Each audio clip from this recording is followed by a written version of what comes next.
आप सभी को जय मसीह की। मैं हूं पास्टर अजीज। आज मैं आपके साथ एक प्रकाशन को शेयर करना चाहता हूं, जो कि मुझे कई समय से परमेश्वर की तरफ से मिला है। और ये प्रकाशन है आराधना के ऊपर। मैं जानता हूं कई लोग सोच रहे होंगे आराधना तो हम रोज करते हैं और आराधना तो नॉर्मल चीज़ है। पर मैं आपको बताना चाहता हूं कि आराधना एक ऐसी चीज़ है जिसके द्वारा आप परमेश्वर को प्रसन्न कर सकते हैं। आराधना एक ऐसा विषय है, अगर ये आप जान जाते हैं तो आपके जीवन के लिए ये बहुत ही फलदायक विषय होगा। आराधना क्या है? आराधना इसके विषय में हम जानेंगे, पर इससे पहले मैं एक प्रार्थना करना चाहता हूँ ताकि हम प्रभु के सम्मुख अपने आप को नम्र कर सकें। आइए हम प्रार्थना करें। धन्यवाद पिता परमेश्वर, महान प्रभु, सेनाओं के यहोवा, हम आपका धन्यवाद देते हैं इस दिन के लिए, इस समय के लिए। पिता परमेश्वर, हम जानते हैं पिता परमेश्वर कि आप अनुग्रहकारी दयालु परमेश्वर और आप हमसे प्रेम रखते हैं, और उस प्रेम के लिए हम आपका धन्यवाद देते हैं। पिता परमेश्वर, आज जो विषय हमने चुना है और जो प्रकाशन मुझे मिला है पिता परमेश्वर, प्रभु जी, ये मेरे नहीं पर आपके द्वारा पिता परमेश्वर बोला गया वचन हो। पिता परमेश्वर, प्रभु जी, आप मुझे इस्तेमाल करें ताकि मैं लोगों को इस विषय के बारे में समझा सकूं। पिता परमेश्वर, आप महान हैं, आप उत्तम हैं, और उस उत्तमता के लिए हम आपका धन्यवाद देते हैं। प्रभु जी, जितने भी जन मुझे देख रहे हैं और पिता परमेश्वर इस विषय को सुन रहे, पिता परमेश्वर को आशीषित कीजिए और उनको पिता परमेश्वर उस प्रकाशन से भर दीजिए। पिता परमेश्वर, हमें समझने में मदद करें पवित्र आत्मा की आराधना क्यों जरूरी है और कैसे की जाती है, और आराधना का सच्चा अर्थ क्या है। पिता परमेश्वर, आपकी महिमा करते हुए प्रार्थना प्रभु यीशु मसीह के सामर्थ्य नाम से मांगते हैं, सुनिए और ग्रहण कीजिए। हालेलुया। आराधना, पर यह आराधना है क्या? आराधना सभी करते हैं, छोटे करते हैं, बड़े करते हैं, हर उम्र के व्यक्ति आराधना करते हैं, और कई धर्मों में भी आराधना की जाती है। पर एक मसीह होने के नाते हमें पता होना चाहिए कि हम कैसे आराधना करें और आराधना का अर्थ क्या है। अगर हम वैसे देखें तो आराधना, किसी से आप पूछेंगे आराधना क्या है तो वो कहेंगे कि हम परमेश्वर की आराधना करते हैं, भगवान की आराधना करते हैं, राइट। पर मसीहों के लिए, जो मसीह लोग हैं, उनके लिए आराधना क्या है, ये ज्यादा इंपॉर्टेंट है। क्योंकि जब तक हम आराधना को नहीं समझेंगे, उसके सच्चे नेचर को नहीं जानेंगे, तब तक हम परमेश्वर की आराधना उस रीति से नहीं कर पाएंगे जिस रीति से हमें करना चाहिए। वर्शिप जो वर्ड है, आराधना जो वर्ड है, वो एक नम्रता को दिखाता है। आराधना वो है जिसके द्वारा आप नम्र बनते हैं, आप आराधना करते हैं। हम नम्र किसी के सम्मुख होते हैं, राइट, किसी के लिए नम्र होते हैं। तो परमेश्वर के लिए नम्र बनकर उसका आदर करते हुए उस सुपर नेचुरल में एंटर करना जहां पर परमेश्वर है, आराधना है। इसको हम और सही से जानेंगे। देखिए, आराधना जब आप करते हैं तो ऐसे नहीं करना कि ठीक है यार 2 गाने गा लिए ना, ऐसे हम कई लोग ऐसे इस्तेमाल करते कि चलो 2 गाने गा लेते, उसके बाद प्रार्थना कर लेंगे, या 3 गाने गा लेंगे। तो लोगों के लिए आराधना मतलब कि हम प्रार्थना में बैठकर जो गीत गा रहे हैं वो आराधना है। पर सच में क्या वो आराधना है? क्योंकि आराधना अगर क्षण भर के लिए हो तो वो आराधना नहीं है। हमें दूसरों की तरह आराधना नहीं करना हमारे परमेश्वर की। बाइबल में एक वचन है जो हमें बताता है, यशायाह 29 उसका 13, मैं आपको पढ़ के बताता हूँ। और प्रभु ने कहा, ये लोग जो मुंह से मेरा आदर करते हुए समीप आते परंतु अपना मन मुझसे दूर रखते हैं, और जो केवल मनुष्य की आज्ञा सुनकर मेरा भय मानते हैं। ये वचन हमें बहुत अच्छे से बताता है कि हमें सिर्फ मुंह से बात करने, आराधना करना नहीं है, क्योंकि मुंह से तो हर कोई आराधना करेगा। दूसरों को सुनकर आराधना करना कि वाह वो लोग कितना अच्छे से आराधना कर रहे हैं, नहीं। क्योंकि आराधना करना परमेश्वर की ये आपके और परमेश्वर के बीच का संबंध है। ये समझना बहुत जरूरी है कि हमें परमेश्वर के साथ आराधना में कैसे संबंध बनाना है। हमें सिर्फ मुंह से आदर नहीं करना है परमेश्वर का। अगर हम चाहते हैं परमेश्वर का आदर करना पूरी रीति से, पूरे तन मन धन से, तो हमें उसका आदर पूरे तन मन धन से करना होगा। मन को दूर रखे बिना मनुष्यों की आज्ञा नहीं सुननी, परमेश्वर का वचन क्या कह रहा है वो सुनते हुए परमेश्वर की आराधना करनी है।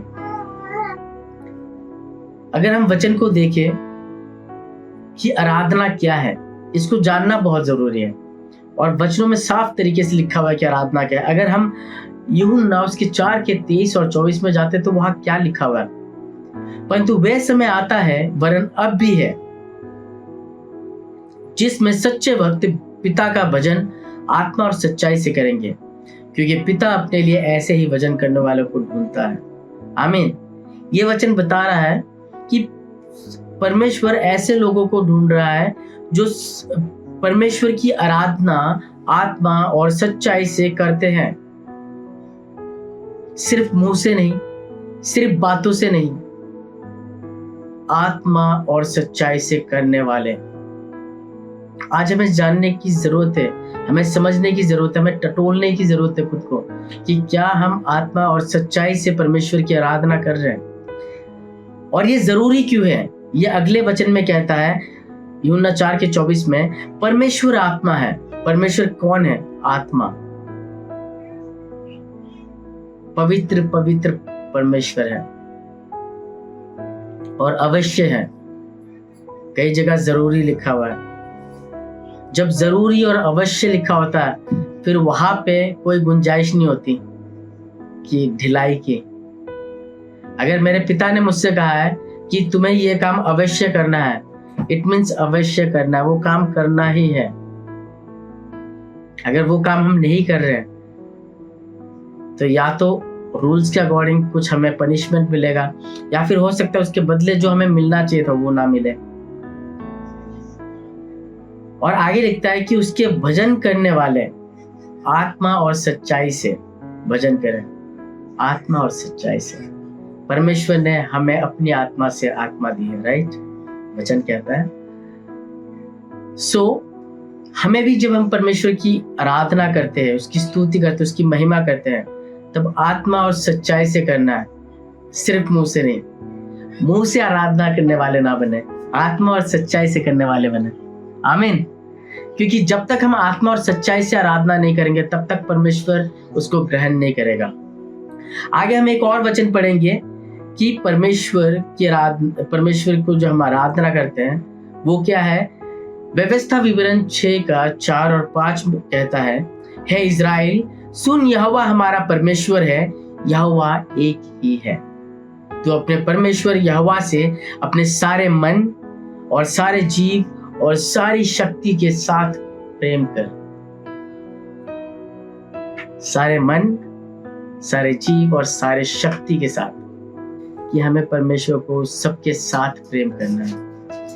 अच्छा, आप मुझे बताइए कि अगर आप किसी से प्रेम करते हैं, राइट, कोई ना कोई किसी से प्रेम करता है, कोई माता से करता है, कोई पिता से करता है, कोई पूरे परिवार से प्रेम करता है, राइट। जब हम किसी से प्रेम करते हैं, राइट, तो उसको हम उसकी जो प्रशंसा हम कितना करते हैं, राइट। अगर मैं अपने माता से ज्यादा प्यार करता हूँ, पिता से ज्यादा प्यार करता हूँ, तो मैं हर जगह अपने माता पिता के बारे में अच्छा ही बोलूंगा, उनकी प्रशंसा करूंगा, राइट। सेम, जब तक हम पूरे तन मन धन से परमेश्वर की आराधना नहीं करेंगे, राइट, तब तक वो जो आराधना है वो व्यर्थ है। परमेश्वर से प्रेम रखना उसकी आराधना को करना दिखाता है। ये एक तरीका है परमेश्वर की आराधना करने का। परमेश्वर से प्रेम करना एक तरीका है परमेश्वर की महिमा करने का। आगे हम देखें तो एक वचन है जो कहता है, इसलिए हे भाइयों, मैं तुमसे परमेश्वर की दया, यानी कि ये रोमियो 12 का 1-2 है। और ये वचन बहुत ही डीपली हमें समझाता है कि आराधना क्या है। तो रोमियो 12 का 1 से 2, मैं आशा करता हूँ कि आपने बाइबल लिया हुआ है और बाइबल से आप इन वचनों को पढ़ भी सकते हैं और उससे समझ भी सकते हैं। तो ज़रूरी नहीं है कि अगर हम परमेश्वर के वचनों में आराधना शब्द नहीं देखते तो वचन आराधना के लिए नहीं है। परमेश्वर का प्रकाशन हमें यही सिखाता है कि हर एक वचन जो परमेश्वर की महिमा के लिए है वो आराधना में गिना जाता है। तो ये वचन कहता है, इसलिए हे भाइयों, मैं तुमसे परमेश्वर की दया स्मरण दिलाकर विनती करता हूं कि अपने शरीरों को जीवित और पवित्र और परमेश्वर को भवता हुआ बलिदान करके चढ़ाओ। अपने जीवन को बलिदान करना परमेश्वर के लिए, अपने शरीर को परमेश्वर के लिए बलिदान करना और अपने जीवन को, अपने शरीर को पवित्र रखना आराधना एक तरीका है, आराधना करने का एक तरीका है। ये एक तरीका है परमेश्वर की स्तुति और महिमा करने का। उसके बाद कहता है, यही तुम्हारी आत्मिक सेवा है और इस संसार के सदृश ना बनो, परंतु तुम्हारी बुद्धि के नए हो जाने से तुम्हारा चाल चलन भी बदलता जाए, जिससे तुम परमेश्वर की भली और भक्ति और सिद्ध इच्छा अनुभव से मालूम करते रहो। आमीन। जब आप अपने जीवन को पवित्र रखेंगे, अपने शरीर को पवित्र रखेंगे और परमेश्वर की बुद्धि में सिद्ध होते जाएंगे, तो आप परमेश्वर की आराधना में और बढ़ते जाएंगे। क्योंकि जितना आप पवित्रता में जाएंगे उतना आराधना करने की इच्छा आपके मनों में बढ़ता जाएगा। परमेश्वर का वचन ऐसे ही नहीं है। परमेश्वर आपसे प्रेम करता है और वो चाहता है कि हम उसकी आराधना और उसकी स्तुति नित्य करते रहें। हमें सिर्फ कुछ क्षण के लिए नहीं कि चर्च में गए और उस टाइम हम 3-4 गाने 10 गाने गा लिए और वो ये परमेश्वर हालेलुया हालेलुया गा के उसके बाद हम अपने कामों में निकल जाते हैं। हमें देखना है कि हमारा जीवन सही में परमेश्वर के योग्य है, क्या हम सही रीति में परमेश्वर की आराधना करते हैं। परमेश्वर की आराधना करने के लिए जैसा कि हमने पढ़ा है कि आत्मा और सच्चाई से और पवित्रताई के साथ करना बहुत जरूरी है। बिना आत्मा सच्चाई के और पवित्रताई के साथ किया गया हर एक काम परमेश्वर के योग्य नहीं है। ये वचन कहता है, मैं नहीं कह रहा, क्योंकि हम मनुष्य सिर्फ अपने विचारों से जब कुछ बोलते हैं वो लोगों तक नहीं पहुंच पाता या लोगों के हृदय को छू नहीं पाता। तो जब हम परमेश्वर की आराधना करते हैं वो आराधना पवित्रताई के साथ होना चाहिए। और ये हम भली भांति जानते हैं कि हम पवित्रताई के साथ कर रहे हैं या नहीं कर रहे, क्या हमारा जुड़ाव परमेश्वर के साथ है या नहीं। एक वचन है जो मुझे बहुत पसंद है, जो कि भजन संगीता से है, और ये वचन कहता है, भजन संगीता 103 का 1 है। इसमें लिखा है, हे मेरे मन यहोवा को धन्य कह और जो कुछ मुझ में है वे उसके पवित्र नाम को धन्य कह। आमीन। कितना सही और सटीक वचन है। हे मेरे मन यहोवा को धन्य कह। आपको हमेशा अपने मन से बातें करनी है कि हे मेरे मन, किसी दूसरी बातों में नहीं, इधर उधर की बातों पर नहीं, पर सिर्फ यहोवा को धन्य कह और उसके पवित्र नाम को, परमेश्वर के पवित्र नाम को धन्य कह। और जब हम अपने मन में कंटिन्यूसली परमेश्वर का धन्यवाद देंगे तो मैं आपसे सच कहता हूं कि इससे परमेश्वर को तो महिमा मिलेगी पर आपका जीवन फलवंत होगा। कैसे? जब आप परमेश्वर को धन्य कहेंगे, उसके पवित्र नाम को धन्य कहेंगे, तो आप परमेश्वर के करीब आएंगे और जितना परमेश्वर के करीब आएंगे उतना पवित्रताई में बढ़ेंगे और जितना पवित्रताई में बढ़ेंगे आपके जीवन से लोगों के जीवन बदलते जाएंगे और जितने लोग आपसे जुड़ेंगे वो आशीषित होंगे। आमीन। अब हम समझ गए कि आराधना का अर्थ क्या है। आराधना का अर्थ है अपने आप को नम्र करके परमेश्वर को आदर देना, पूरे तन मन धन से परमेश्वर की महिमा करना, उसके नाम को पवित्र कहना, अपने शरीर को पवित्र रखते हुए परमेश्वर की महिमा करना और उससे प्रेम करना। यह है आराधना। अगर आपने अपने आप को पवित्र रखा, परमेश्वर से प्रेम रखा, अपने पूरे मन से परमेश्वर की महिमा की और अपने आप को नम्र बनाया, तो सही मायनों में आप अपने जीवन से परमेश्वर की आराधना कर रहे हैं। अब हम देखेंगे कि हमें आराधना करनी कैसे चाहिए। बाइबल में इसके बारे में बहुत ही अच्छा वचन दिया हुआ है, मतलब कि बहुत सारे इंसिडेंट है जहां पे सही मायनों में बताया गया कि हमें आराधना कैसे करनी चाहिए। ये एग्जाम्पल नहीं है, ये रियल इंसिडेंट के साथ बताया गया है। और जिन जिन लोगों ने उस तरीके से परमेश्वर की आराधना की, उनके जीवन में परमेश्वर ने बहुत से अद्भुत काम किए, और वो काम आपके जीवन में भी परमेश्वर कर सकता है। जरूरत है कि उस तरह से परमेश्वर की आराधना करना।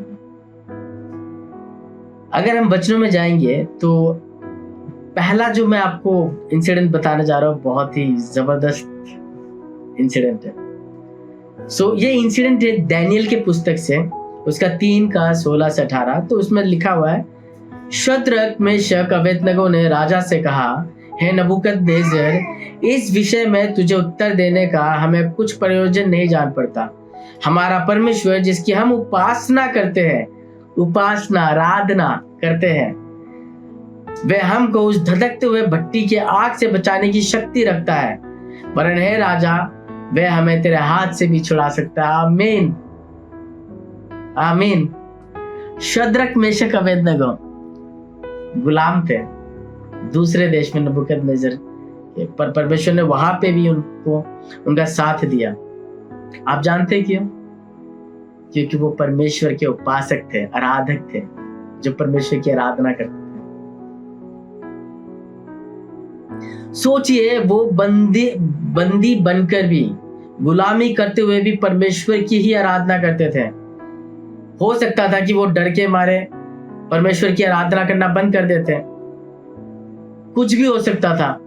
पर सोचिए, एक ऐसा समय आया, एक ऐसा सिचुएशन आया जहां पर उनको मार तक डालने की नौबत आ गई।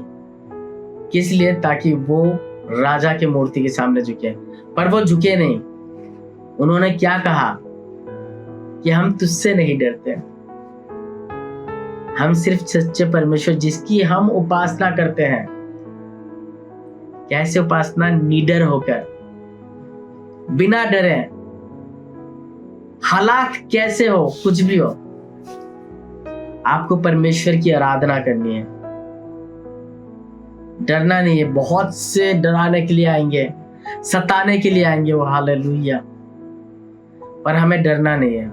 हमें शद्रक मेशक अबेदनगो दानियेल जैसा बनना है, उनके जैसे उपासक आराधक बनने हैं।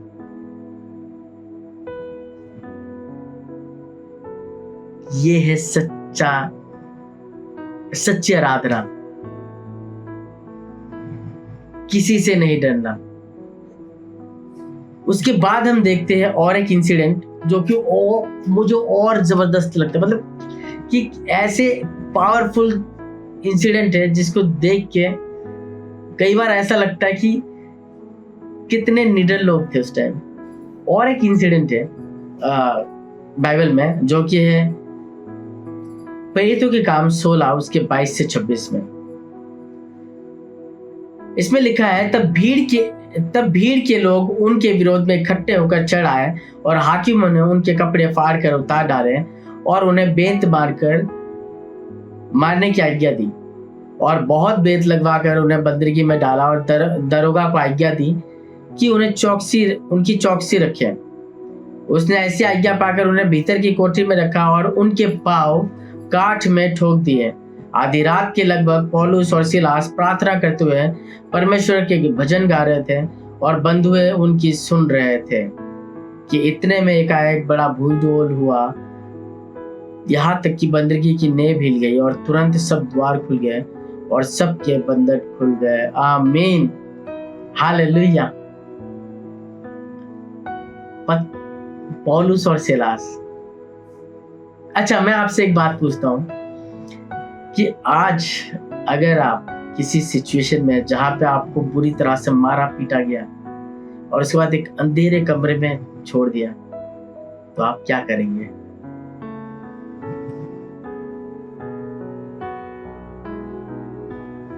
सोचिए, क्या करेंगे आप? इंसान आज गालियां देता है, अगर कोई हमें एक थप्पड़ मार देता है तो हम 4 थप्पड़ लगाने के लिए तैयार बैठे रहते हैं। हम गालियां अपने मुंह पर रखते हैं, होठों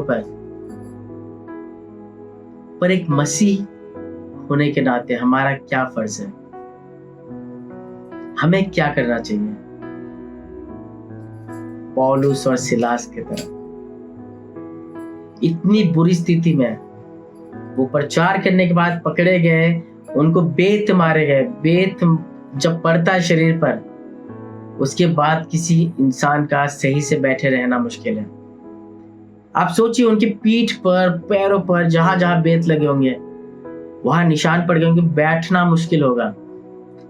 और ऊपर से जब वो बंदरगी में डाले गए तब उनके हाथ पांव एक काठ में, हो सकता है कोई लकड़ी का चीज हो जिसमें दोनों को एक साथ बांधा गया हो, और उस स्थिति में उन्होंने दर्द के ऊपर ध्यान नहीं दिया, उन्होंने किसी और चीज के ऊपर ध्यान नहीं दिया, उन्होंने सिर्फ ध्यान दिया परमेश्वर पर, क्योंकि वो परमेश्वर से प्रेम करते थे। वो किसी और चीज पर नहीं, सिर्फ परमेश्वर पर ध्यान दे रहे थे। जब आप अपनी परिस्थितियों को दूर रखकर परमेश्वर पर ध्यान देंगे, वो है सच्ची आराधना।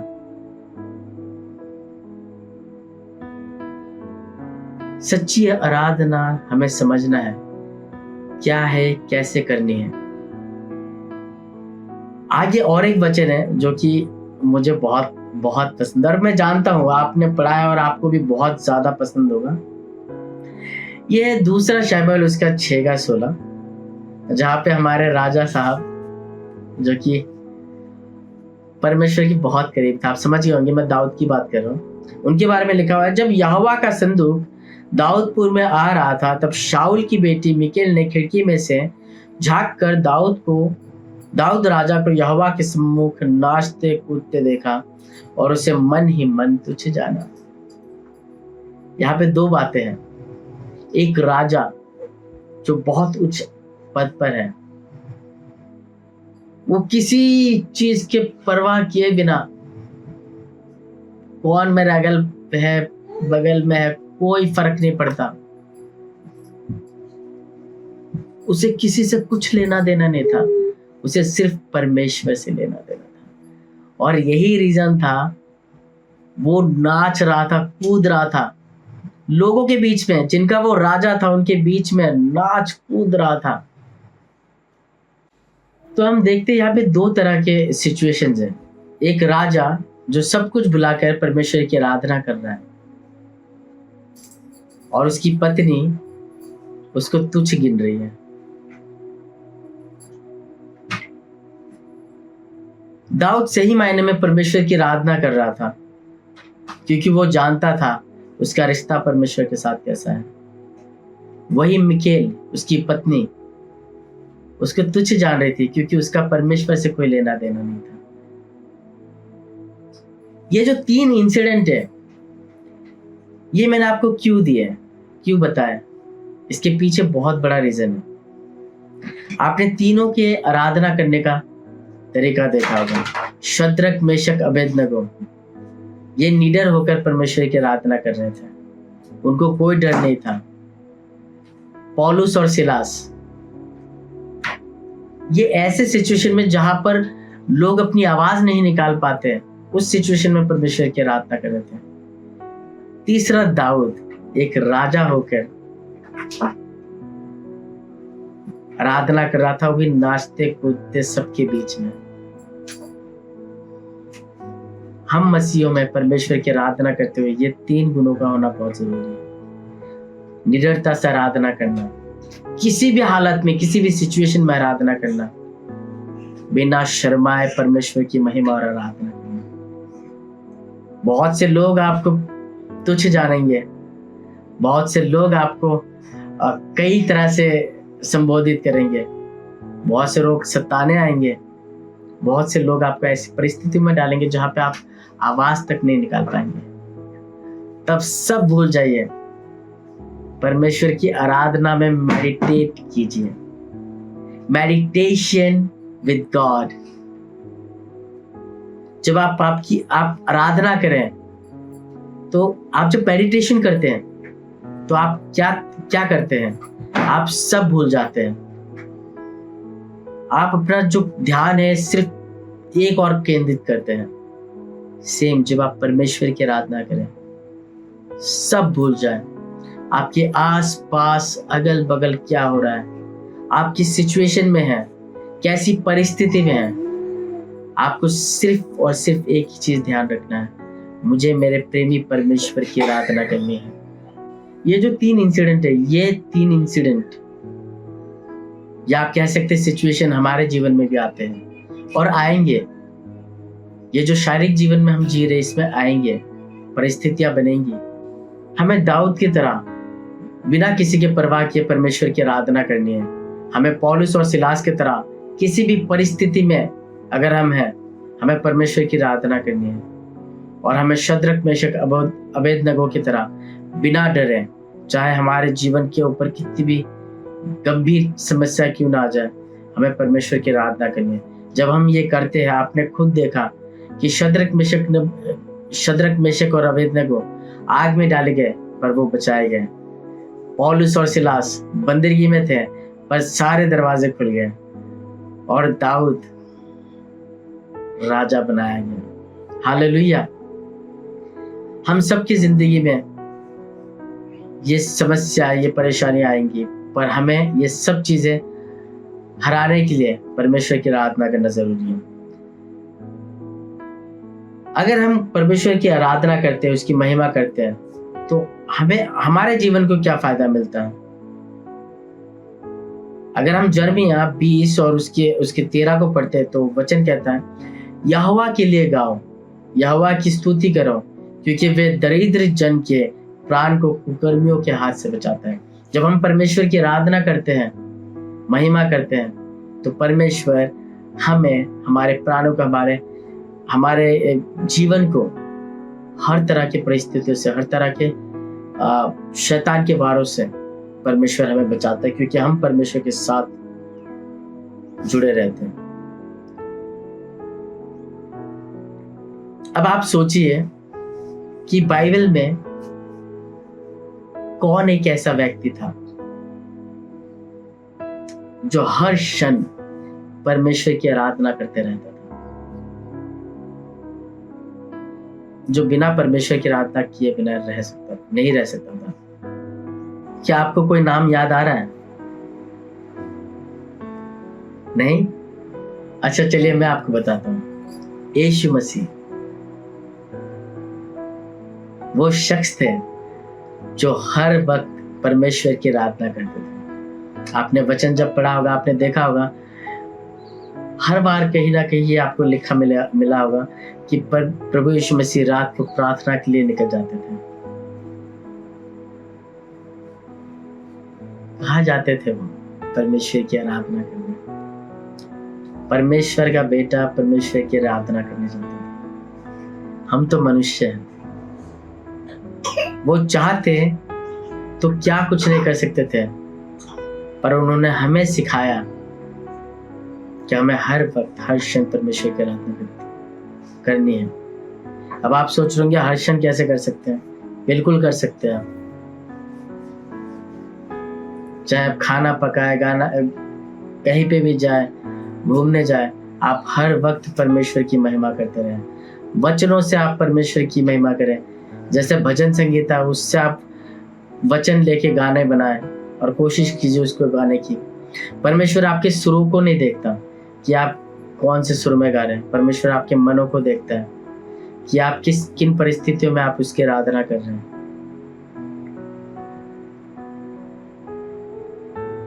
तो आज का जो मेरा विषय था कि हमें जो आराधना है परमेश्वर की वो कैसे करनी है और क्यों करनी है, और सच्ची आराधना क्या है। सच्ची आराधना है एक मन होकर परमेश्वर को खुद को समर्पित करके, अपने शरीर को पाक और पवित्र रख के, अपने पूरे जीवन से तन मन धन से परमेश्वर से प्रेम करना परमेश्वर की आराधना है। अपने मन से कहते रहना कि परमेश्वर पवित्र है, उसकी आराधना है। आराधना के द्वारा ही आपके जीवन बदल सकता है। आराधना के द्वारा ही आपके परिस्थितियां बदल सकती है। मैं आपको एनकरेज करूंगा, चाहे संडे सर्विस में आप हो, चाहे आप घर के अंदर आराधना करें, जब आराधना करें सब भूल जाए, सब किसी चीज की ओर ध्यान ना दीजिए। आपके माता पिता क्या कह रहे हैं, आपकी भाई बहन क्या कह रहे हैं, आपका बच्चा क्या कह रहा है। जब आप आराधना करें सिर्फ और सिर्फ परमेश्वर के ऊपर ध्यान लगाएं।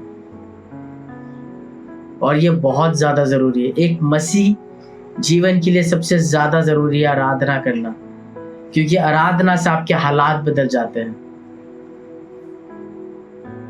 पर आराधना करनी है, कैसी करनी है? शद्रक मेशक अबेदनगो की तरह, पौलुस और सिलास की तरह, दाऊद की तरह। मैं आशा करता हूं कि आपने इन चीजों को समझा होगा और हम सब मिलकर परमेश्वर की आराधना इसी तरह से करेंगे। मैं गीत गाना चाहता हूं जो कि मुझे बहुत ज्यादा पसंद है। सो ये गीत है, आराधना हम करते हैं पूरे दिल और मन से, तेरी महिमा गाते हैं और हम कहते हैं, दिल से कहते हैं और हम कहते हैं आ प्रभु यीशुआ मुझ में हो तेरी महिमा। परमेश्वर की महिमा और आराधना हम में होनी चाहिए, हमारे अंदर होनी चाहिए। हमें दूसरों को दिखाने के लिए नहीं, पर खुद को बताने के लिए कि हम सच्चे खुदा की आराधना करते हैं, हम पवित्र खुदा की आराधना करते हैं, परमेश्वर की आराधना करते हैं, पवित्र यीशु मसीह की आराधना करते हैं। मैं आशा करता हूँ परमेश्वर आपको इस वचन से आशीषित करेंगे। आप इस वीडियो को जरूर शेयर करें। अगर आपको लगता है कि परमेश्वर ने आपको आशीषित किया, आप कमेंट कीजिए। और अगर कोई प्रार्थना आप करवाना चाहते हो तो आप प्रार्थना भी करवा सकते हैं। आइए हम प्रार्थना करें। धन्यवाद पिता परमेश्वर, महान प्रभु, सेनाओं की यहोवा, जीवित खुदा, धन्यवाद हो आपका। धन्यवाद इतने इस वचन के लिए पिता परमेश्वर। प्रभु जी, हम सच्चे आराधक बन सके, हम हर परिस्थिति में आपकी आराधना कर सके, आपकी महिमा कर सके, क्योंकि हम जानते हैं पिता परमेश्वर, जो आपकी महिमा करता है, जो आपकी प्रशंसा करता है, वो जीवन पाता है। पिता परमेश्वर, हर एक जन जो ये वचन सुन रहे हैं पिता परमेश्वर, इन वचनों के द्वारा आशीषित हो, उनके घर फले फूले पिता परमेश्वर, और वो सच्ची आराधना करना सीख कर पिता परमेश्वर आपके साथ रह सके। पिता परमेश्वर, आप पिता परमेश्वर उनको शिरोमणि बनाए। पिता परमेश्वर, प्रभु जी आपका धन्यवाद देते हुए प्रार्थना प्रभु यीशु मसीह के सामर्थ्य मांगते, सुनिए और ग्रहण कीजिए। परमेश्वर आप सबको आशीष दें। हम मिलेंगे एक दूसरे विषय के साथ। धन्यवाद।